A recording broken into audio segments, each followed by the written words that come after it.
All right, we're here with Wendi Starnusak, and Starnusak. yeah, and she's what would you consider yourself? What type of author? What genre? Psychological thriller. Thriller. And she's from Watertown, is it? Or she Nope. wrote it? Phoenix. Okay. Okay. I haven't seen you in a while, so I forgot a lot of that. um, with us on the Central New York Writers Marketplace virtual showcase, and we're going to ask her a few questions, and then later on we'll have Aaron Kelly for another interview.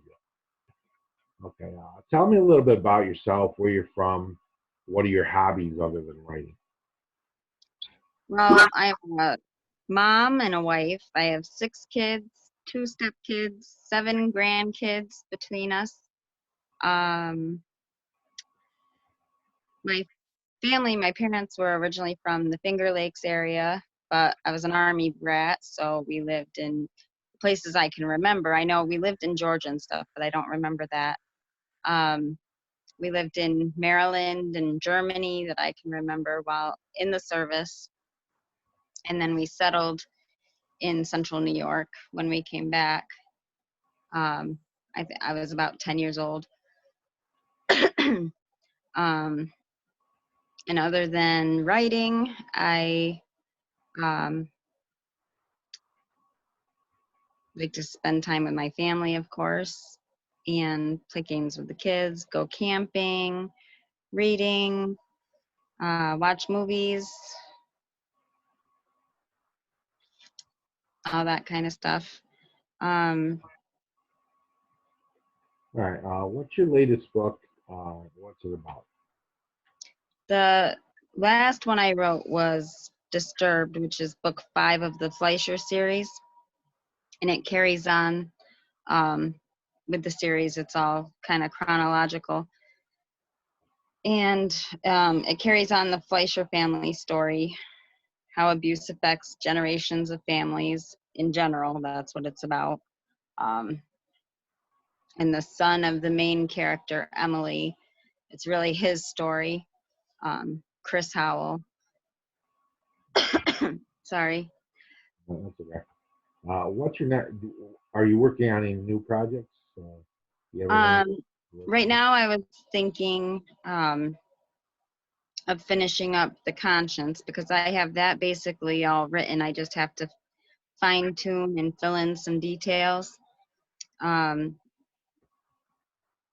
and that's about a mom with her special needs son and how they had to move from where they were. They move around a lot because of his issues, and someone from the past finds them, and um, it's really creepy, and like they're secretly being video recorded, and the son is coerced into uh,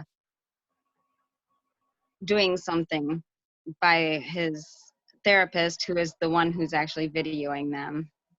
And but the big project after that, because that one's mostly finished, but the next big project that I'm really excited about is um, I was talking with the woman who runs Aaron's Angels, and I think I'm going to write the Aaron Maxwell story, the little girl here in Phoenix who was Oh, killed by her stepbrother.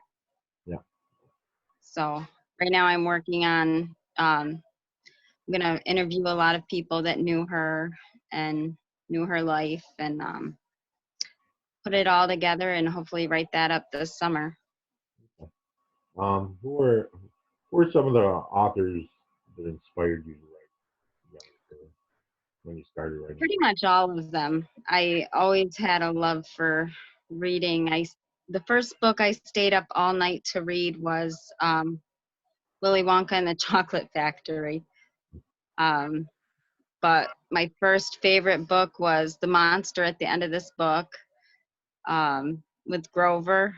Oh yeah, yeah. I used to read that one with my daughter.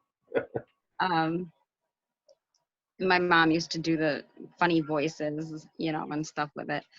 Um, but pretty much all of them. It's just inspiring that you can create this whole different world, and it can be whatever you want it to be. And What's your biggest challenge you face as an my biggest challenge as an author, I'd have to say, is time. Having the time to sit and do it. Like right now, I was thinking, oh, good, I'll be able to sit home and write, and but I'm also a school lunch lady, so that's essential. And I'm also a author? leasing agent for a property management company. So I've been busy with that because people need places to live. And then the kids need to be homeschooled, and I have 6 kids. Yeah, yeah, So really, it's having the time to do it. yeah. It's a rough time right now for a lot of us. How do you respond to negative reviews? I try not to let them get to me personally, because if you a lot of the ones I've read, the negative reviews are people who shouldn't have read the books to begin with, because there are trigger warnings on them, um, or people who never read the book at all, and just based on what it says it's about, they have negative stuff to say. Yeah, Because like the Fleischer series, the first book in the series is from the point of view of an 11-year-old girl who was horribly abused. Um, and but that's my platform, that I want people to know the realities of what abuse does to children, and then to generations of people yeah. Yeah. from Okay. What's your best advice you would give to a new author? um try not to let the negative, some of the negative reviews you do need to follow and say, oh, do I need to do more editing? Do I need, get a good editor, definitely. um and just try to write some every day, and um, stick with it, tell your story, and for the most part, keep the negative out of your head and just tell your story. Do you design your own book covers, or do you have somebody do them for you? I actually have another author. I edit her books, and she makes my covers for me, because I'm not so great with the technology at making the covers myself. Do you do any marketing? What type of marketing What was that? do you do any marketing with your books? What type of marketing Um, do you use? there's a lot of word in my area. There's a lot of word of mouth, but then I do some of the what was it? Forget what platform it is. Um, but like the book baby and stuff like that, and I take opportunities like this author interview. Um, so I really don't do a lot of marketing right now. I was thinking, I might send out copies to um, certain people in television or something, possibly, to try to get some kind of publicity, but really don't do a whole lot right now. All right. How long does it usually take you to? I know you probably got a lot on your plate, but how long does it usually take a book when you can do that? Once I actually get into it and I make myself really sit down every day, it's about 3 months to write Okay. a book. All right. Is there if there was a famous person that you knew? Is there any famous person that you'd like to meet? Uh, there's a few. Um, I love Stephen King, John Grisham. Um, but as far as meeting them, I'm not sure. I'd probably freeze up. I enjoy meeting our local authors um, all the time at events and whatnot. and know I'm more comfortable because I know they're people just like me. Even though Stephen King and them are, I'm not. I would probably freeze up and not know what to say.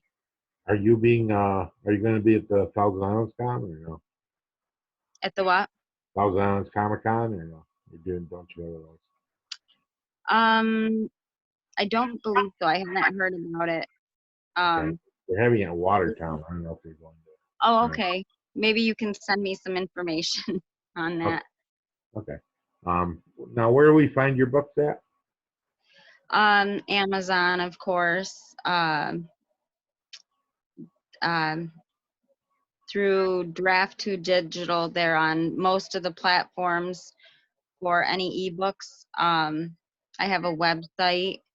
It's um, it's complicated, sort of, but it's Wendi, Wendi, Starnusak, Starusnak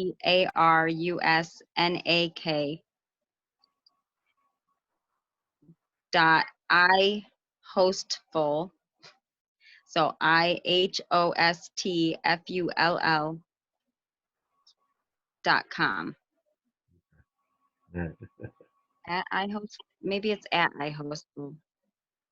I'd have to look at something, but yeah, it's ihostful.com and it's my name. But if somebody Googles you, they'd probably find you, right? If it's Yes, Google. yes. Okay. All right. Well, thanks a lot for joining us, Wendy. And our next interview will be Aaron Kelly at 2:30. Enjoy the next video. It's publishing on Lulu, and we'll see you next time.